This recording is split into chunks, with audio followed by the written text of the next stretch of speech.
This is the long-awaited, much-anticipated, spec-hyped a7S III from Sony, and I'm happy to report that it does not disappoint at all. In fact, it's pretty much perfect.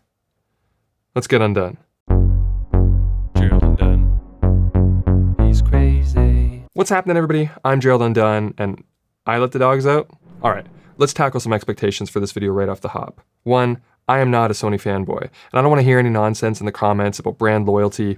If you asked me a couple weeks ago what my favorite camera was, I would have told you the Canon C300 Mark III, but I shoot all my videos on Blackmagic. And yes, that's past tense, because this is my new favorite camera. I think it's a cheaper, full-frame version of the C300 Mark III. You just trade the cinema body advantages for the portability and photo-taking capabilities on this camera. 2, this video is going to be a technical analysis, and it's going to be dense, but I assume that's why you're here. If you just want someone to show you some sample footage while giving you a brief opinion on the camera, you came to the wrong place. Lastly, I will be making some comparisons to the Canon R5, which I also have, but I'm not trying to start a brand war here, and I don't want to see that in the comments. I will be doing full reviews on the R5 and the R6 soon, though. And for those of you that just want the quick answer, I will be pre-ordering at least 2 of the Sony a7S III. Alright, let's start with the body and work our way inwards. I like this design a lot. Something I like about Sony is that they don't tend to go backwards in design. So you're getting everything here that was better about the a7R4, like bigger buttons, a deeper grip, and port doors that don't dangle stupidly like on the a7 III, but instead open on hinges and stay out of your way. But they've also given the mic jack its own separate door, which is small and which doesn't interfere with the fully articulating screen they've added. So if you're vlogging with a shotgun mic on top, nothing is blocking your view and nothing is obstructing the movement of that screen. Very smart. The biggest body improvement, though, is the full-size HDMI port on this forward door. Now, this has been requested for years, and so I give them huge credit for including it. They've also included a screw-on protective cable cage with the camera. Now, it's got 3 control dials, so you can manage all aspects of exposure easily. The shutter button is raised on one side for a more comfortable finger position, and the command dial has been improved. Rather than putting photo and video modes on opposite sides, separated by the custom memory options, they've now moved them together for quicker switching, and they've added a 3rd custom memory slot if you'd like to save additional mode presets. The AF on button also has a huge improvement that's a bit of a sleeper. In previous Sony cameras, I complained that the AF on button didn't work in manual focus for video. On the GH5, for example, you can be in manual focus and then press AF on, and it gives you a nice one-shot focus with confirmation before switching back to manual. For the Sony, I had to make a whole video explaining how to do this by setting a custom button to AF/MF switch, and then while holding that, you press the shutter halfway to get confirmation, just to recreate a feature that other cameras easily do. Well, no more. Sony has listened, and this AF on button works in manual focus mode, and even better, it doesn't just throw the focus like a typical photo one-shot like you see on those other cameras. Instead, it racks focus smoothly based on the autofocus speed settings that you set in the menu, and after it's done, it'll give you a green focus confirmation box. This is the perfect implementation of this feature. Also, this frees up a button that I was using for that purpose previously, and so I get another custom function button available on this camera to use as needed. Now, before we continue with the body, let's talk more about those autofocus settings for a moment. Sony has always had very fast and very responsive autofocus system, which is great for photography, but for video sometimes it can look inorganic when compared to the slower but smoother Canon system. Well, now it's the best of both worlds because they've replaced their old limited controls with a new 7-step speed adjustment and 5-step responsiveness control, just like you'd see on Canon's C500 Mark II. And they've also added ramps to the toe and shoulder of that AF curve. And they've also improved how drastically you can over and underexpose while keeping AF. One of my biggest complaints on the FX9 and somewhat on the a7 III is how quickly the tracking stops working when you overexpose. I often overexpose log footage on those cameras for a cleaner image, but if you overexpose by 2 stops, your AF performance worsens and sometimes completely stops. Well, on the a7S III at f2.8, I managed to keep tracking up to 5 stops overexposed and 6 stops underexposed with focus confirmation and face detection. This is the best I've seen. On the Canon R5, for example, I could only get 3 stops over and 5 stops under at f2.8, which is good enough and still a great result, but if you want the most flexibility possible, it's the a7S III. So if we combine those organic racks that we see on Canon, add in that it's using the excellent video IF that we've seen in the last couple Sony cameras, but a faster, better version, incredible over and under exposure range, and touch tracking using Sony's incredibly sticky algorithm, and you have the best autofocus system currently available on any camera. And not just for video, but for stills too. This camera is a bit low resolution for shooting birds or something similar, but when it comes to actual autofocus and drive performance, this is probably Sony's best camera. So if you don't need the megapixels, this is not just a video camera, but an outstanding photo camera as well. but we'll talk more about that a bit later. Okay, back to the body. It's weather sealed, solid construction, and uses the same FZ100 battery as the other recent Sony cameras. Now I did notice a couple things, like the control wheel on the back is a bit squeaky, but this is a pre-production model that I'm sure has already been abused heavily, so I don't expect that to be an issue on the retail version because the same dial is found on the other Sony cameras and they don't squeak. I also found that the port doors are a bit tough to open with short fingernails, but I'm thinking this might be something that gets broken in over time like it did on my other Sony cameras. Lastly, let's talk about the storage compartment because this part is genius. So first off, you've got two UHS 2 card slots, and they put them in the correct order this time with slot 1 on top. It always annoyed me on the A7 III how slot 1 was on the bottom. And you can use the SD for the majority of the codecs in this camera, provided you have a fast enough SD card. But if you combine S&Q, which is in-camera slow motion, with the all-intra recording option, you'll need a CF Express card. So Sony made each card slot except SD cards and CF Express Type A cards, which are the newer, smaller CF Express cards. The reason why this is so great is because not only does it allow the customer to decide how much they want to spend on storage based on the codecs they need, but it also allows for redundant backup recording in every mode. If you're using CF Express, you can use 2 and back up. If you're using SD, again, 2 cards with backup. And just like with the GH5, you can do continuous relay recording. So you can open the card door and swap out the full card while it keeps writing. So you can effectively write on this camera infinitely, because this camera has no record limits and it doesn't overheat in my testing.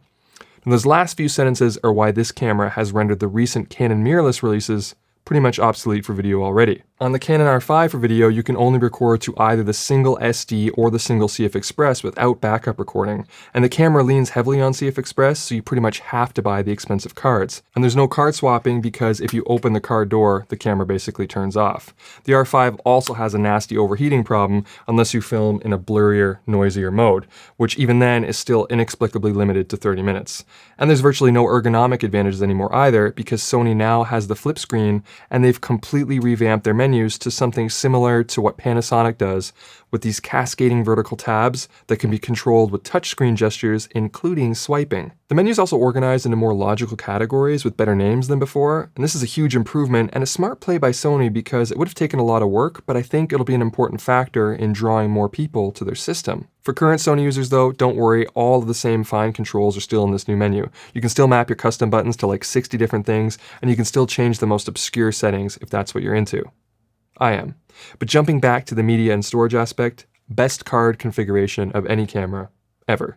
But I also mentioned all-intra recording, which is a new one for Sony mirrorless, and actually does make a significant impact on your editing performance. I've been disappointed with some of the all-intra options from other cameras, and usually just record to my Ninja, including on the Canon R5. The R5 has an all-I mode, but it's using H.265 to get there, so it's still very taxing on your machine, and borderline pointless.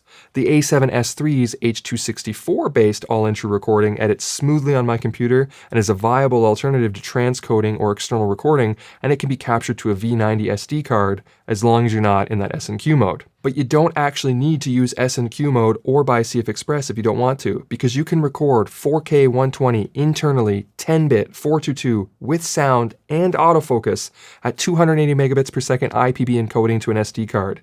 The only reason to switch to S&Q would be to get that all-intra 600 megabits per second, but you lose sound because the camera will be doing the slow motion for you. So I actually got away without needing CF Express cards at all because I could even record 4K all-I up to 60 frames per second 10-bit to my SD cards. Now, if you're happy to transcode your footage and just want to save space, you can also use the new XAVC-HS codec, which is Sony's H.265 implementation. Overall, though, I'm extremely impressed by the options here. The fact that I can record 4K 60, full frame internal, with no crop, at 10-bit 422, with no limitations and no overheating, is an absolute win, and the only device to do this currently that isn't a cine camera. There are some minor limitations on the 4K 120 though. First, there is a slight crop, a 1.1 times. And if you have enough storage space, you might be able to see this overheat in 4K 120. But we're talking over an hour in high ambient temperature before you'll get into trouble, which is an absurd amount of 120p footage. And it's only likely to happen if you're using that H.265 mode because it seems to run a bit hotter. But I tested 4K 60 for over 2 hours in 32-degree summer weather here in Canada, hand-holding the entire time, and continuously recording with autofocus and stabilization, and it didn't even give me a warning. The only reason the test stopped is because the battery died, so I feel confident in saying that overheating is not an issue on this camera. Editor Gerald here. Something I forgot to mention in the video I noticed when I was editing was that when we're talking about battery life, that the USB-C port on this camera has now been upgraded to accept power delivery. So if you connect it to something like this power delivery bank here over USB-C, the camera basically doesn't lose charge. On the previous Sony cameras, it would kind of trickle down. It would last you a lot longer, but it would still go down. This one, over USB-C power delivery, after 2 hours, I only lost 2% battery. So couple that with the no overheating, the fact that you can relay the memory cards, all you need to do is connect your phone charger basically, and you can record for days. I did have one issue during all of these tests though, and that had to do with SD card compatibility. Again, this is a pre-production model, and I'm pretty sure Sony is aware of this one already, but some of my Sony branded TUF cards didn't work. One of the 3 64 gig TUF Gs that I have didn't work, but the other 2 did, and my 128 gig TUF M didn't work. Now, given that this is an issue with Sony's own cards, and they likely want to sell their cards, I assume they'll have this fixed before the camera goes up for sale, but I figured I should include it in this video just to make sure it's out there. Also, when it comes to writing files to the card, something that I've complained about is how the files are always named C001 with no control over that, and you might end up with 3 or 4 different clips all named the same thing from different cameras or from different shoot days. Well, Sony listened, and they've added the ability to change the file naming scheme, so that's great and should hopefully alleviate that problem. They've also greatly improved setting a custom white balance. Now you have a target box that is much smaller, but also movable for better acquisition of your white balance, and it also updates without the screen blacking out or the shutter actuating.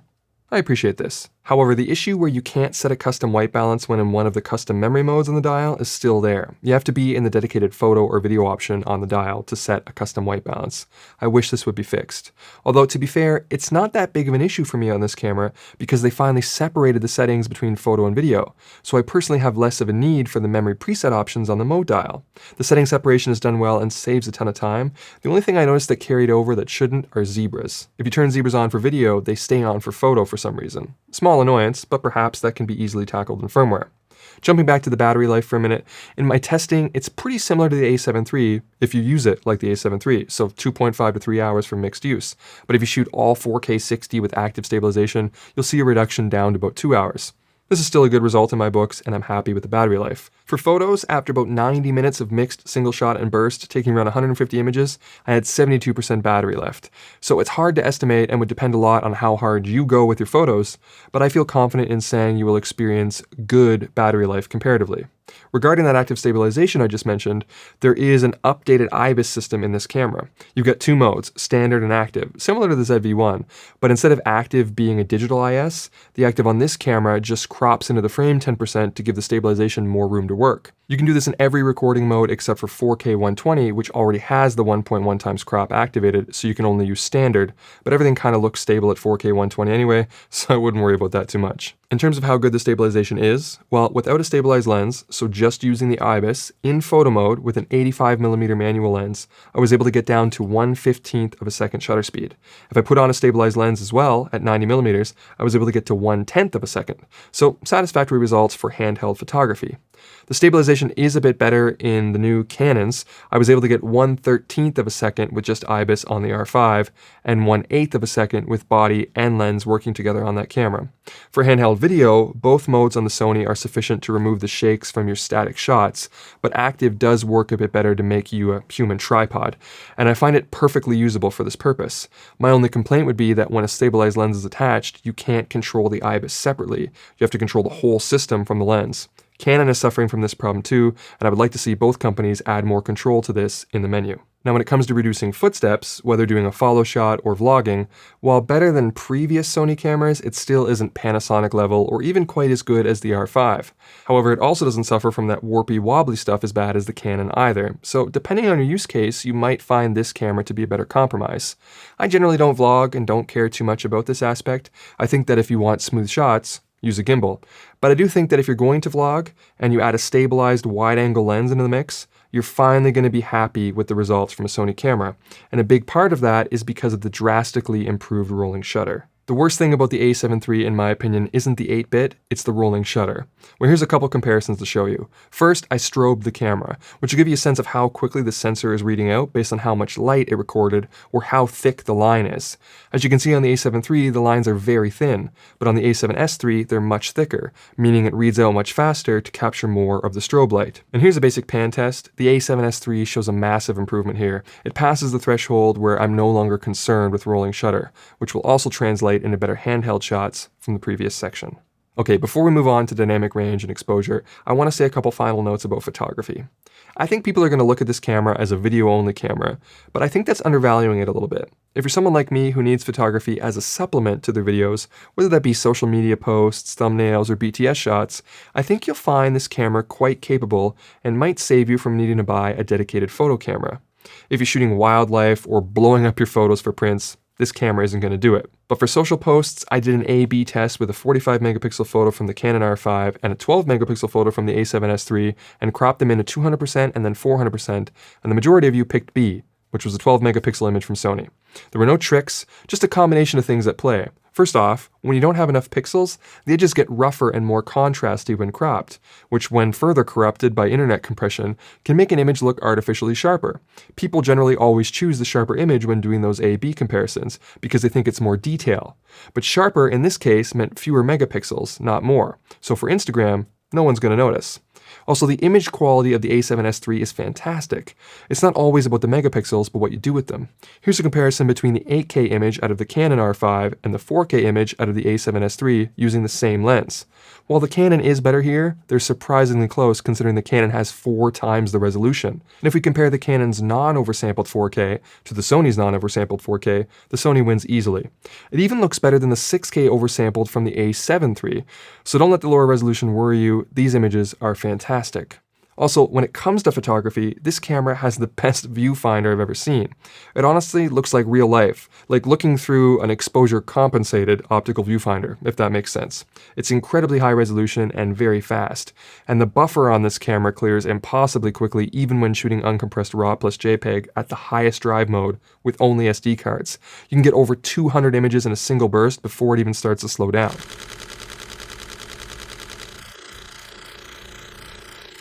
Okay, now to the big question, the dynamic range. I decided to go full out with this one. I got myself a Xyla 21 from DSC Labs. Huge thank you to them, by the way, for getting this to me on such short notice. Check them out if you need some charts for your work, even just down to compact color checking cards. But anyway, this allowed me to measure the dynamic range of this camera up to 20 stops, and compare to other cameras I had access to as well. And I also followed the methodology that Cinema 5D has been using for their dynamic range tests, so you can use my results to compare against theirs if you want to know how a certain camera stacks up against some of the cameras they've covered. So I tested S-Log3, which is the best choice for this camera now that it can do 10-bit, and I shot at ISO 640, which is the base ISO for that profile on this camera. And it measured 15 stops, which I believe is what's advertised by Sony. So that's great. But of course, that doesn't account for usable noise and is a bit overgenerous. So if instead we normalize our camera measurements targeting a signal-to-noise ratio of 2, which is the same that Cinema 5D has been using, we get a dynamic range of a usable 13 stops, which is incredible. That's right up there with the C500 Mark II and C300 Mark III, so cinema camera level.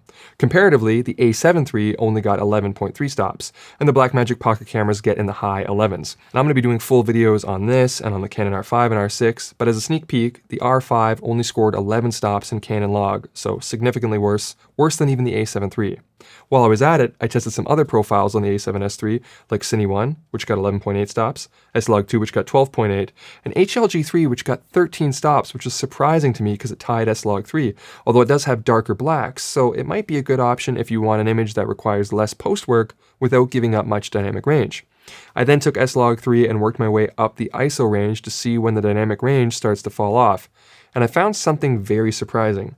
First off, as expected, the dynamic range gets worse as you increase your ISO, hitting its lowest point of just under 10 stops at ISO 12,800. But then when you move to ISO 16,000, all the noise is removed and the dynamic range shoots back up again. And if you look closely, you can actually see the image flash in a way that's very reminiscent of a dual gain circuit switching over. I believe this camera has dual native ISOs of 640 and 16,000, because when you switch to 16,000, the dynamic range improves back up to 12.3 stops, which is just like you'd expect from a dual ISO. The second one is good, but not quite as good as the first circuit. And it's not noise reduction kicking in because it also does this in RAW. Oh yeah, this camera has 16-bit raw output over HDMI, but I'm going to tackle that in a different video, but it's very similar to what we've seen recently. 16-bit linear RAW gets recorded as 12-bit log ProRes RAW on an external recorder. Anyway, after ISO 16,000, you have your regular decline again, but manages to keep an impressive 11.8 stops at 102,400 ISO. So while it is a bit noisy, if you want a ridiculous sounding soundbite, you could say that the A7S III has more dynamic range at 100,000 ISO than the Canon R5 has at its base. But this also means we need to rethink how we shoot with this camera. In S-Log3, if you've got decent light, try to keep the ISO at 3200 or below, with 640 being the best. I'd say up to ISO 6400 is usable, but it gets pretty rough after that. If you need to go higher though, I'd recommend you stop down so that you can hit ISO 16,000, because then your image will clean right up and you'll be good again up until about 51,200 before it starts to get rough again after that. Let me know if you'd like me to make an entire guide on exposing this camera and post-production workflow including color. And in terms of that workflow, it's actually surprisingly easy. This camera has the improved color science we've seen lately on the ZV-1 and the FX9. It does not have S-Cinetone, but you can use the same S-Log3 LUTs from the FX9 with great success and will match that camera very well. And if you like to use ACES, the ACES in Resolve for S-Log3 S-Gamut 3 Cine to Rec 709 is color perfect and provides essentially a complete level of contrast and saturation in one step, assuming that you expose your S-Log3 middle gray to around 41%. Again, I can make a whole video on this if you'd like, but in short, the camera has incredible dynamic range, probably the best there is on a mirrorless camera, and the color is Sony's best, and it's accurate and fantastic. So that's what this camera looks like on the charts and scopes. Let's see what it looks like when we stick it in the capable hands of my friend, Josh Yo from Make Art Now. I came from the mud, there's dirt on my hands. Strong like a tree, there's roots where I stand. Oh, I've been running from the law. They won't shoot me down soon. They sing on a sleepless night. Try to catch me howling at the moon.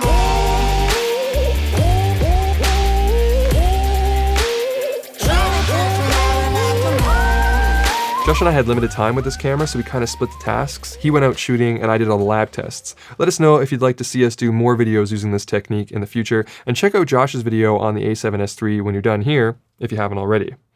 Now let's talk about external recording. You don't really need it anymore like you did with the A7 III. The All-I codec is good enough in my opinion, and SD cards aren't as expensive as when I first recommended everyone get a Ninja for their Sony. However, if you want to keep using your external recorder or monitor, I got good news for you. All the way up to 4K 120 can be recorded internally to both cards and externally at the same time with no loss in quality, no overheating, no turning off face detection, no screen blackout on either screen, and no autofocus limitations. The menus for HDMI control have been positively restructured, and you can even activate the on-screen display on your external monitor in Ultra HD. In the previous cameras, it was limited to 1080p, and you had to actually be shooting in 1080p to even turn it on. So this is a nice improvement. The only issue I have with the HDMI output is that if you do turn on the info display, the LCD on the camera turns off, which isn't really a huge problem except for one thing. If you want to record internally but monitor externally while using the touchscreen focusing, you can't. You have to use the joystick instead because the touchscreen is deactivated. But if you instead put out a clean feed to the HDMI, you have no such problems. So I think for most shooters, this won't be an issue, but I'd like to see it changed with firmware so that we can have info display on both screens at the same time, if possible. Lastly, let's talk about audio. First off, it sounds good, no complaints, decent noise performance, etc. It also records up to 4 channels now in linear PCM, which is great if you want to use that XLR adapter for the hot shoe, which is compatible with this camera, because you can record both XLRs and potentially other microphones using the 4 audio tracks, and the camera provides good control for monitoring and routing those channels. They've also improved the audio control screen to overlay over your video feed rather than take you to a separate menu screen, which I also appreciate. The only complaint I have about the audio is that the camera doesn't accept a line level signal and doesn't have an attenuator built in, so it isn't compatible with devices that only output line level, like my Zoom F6. I wish the Zoom could do mic level, but since it can't, it's too hot for the Sony. But again, this can be solved by just using the XLR adapter from Sony and connecting your mic to it instead of going through a separate box like the Zoom F6. Okay, I think that's probably enough for a single video, so let's try to wrap up. This camera is incredible. It met all of my expectations and exceeded most of them. It does things that no other camera on the market can do, and I'm told it's going to be priced around $3,500 to $4,000, which makes it the same price or slightly cheaper than the cameras that it just outperformed. So it's a win-win. For current Sony users, this is your dream camera, and you should pre-order this immediately. Link in the description. But for people on the fence, I think this camera offers a lot to make the Sony system more enticing.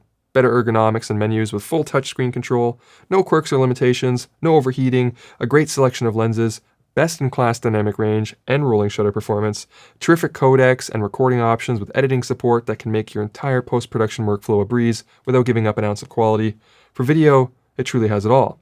The only complaint you could make is that it's 12 megapixels and perhaps you need better photo capabilities. And if that's true, then that's understandable. But really think about your photo needs, because if you're just posting to social or making thumbnails, etc., this camera has you covered, and it's completely convinced me that I won't need a separate photo camera moving forward. I'm just going to get 2 of these as my do-it-all workhorses. This has been an incredible year for video cameras. The C300 Mark III blew me away, and I was just about to order one before I started testing this camera. And while I still love and recommend the C300 Mark III, I've decided instead to change my order to the Sony. Sure, there's some video-centric conveniences that the C300 has over this camera, like a tally light, shutter angle, DCI aspect ratios, and built-in NDs. But with a flip-out screen, the XLR module, and a VND on the front of my lens, I'm 95% of the way there, keeping all of the rest of the C300's capabilities, but with a full-frame image in a portable package that can also shoot photos. And because of the price difference, I can get 2 of these, all of those accessories, and a lens for the price of the C300 Mark III. It's essentially the perfect camera, and it gets my highest recommendation. But that's going to be it for me. I hope you found this video entertaining, or at least helpful. And if you did, make sure to leave it the old thumbs up and consider subscribing if you haven't already. But if you did not find this video helpful or entertaining, try setting the playback speed to 75%. Alright, I'm done.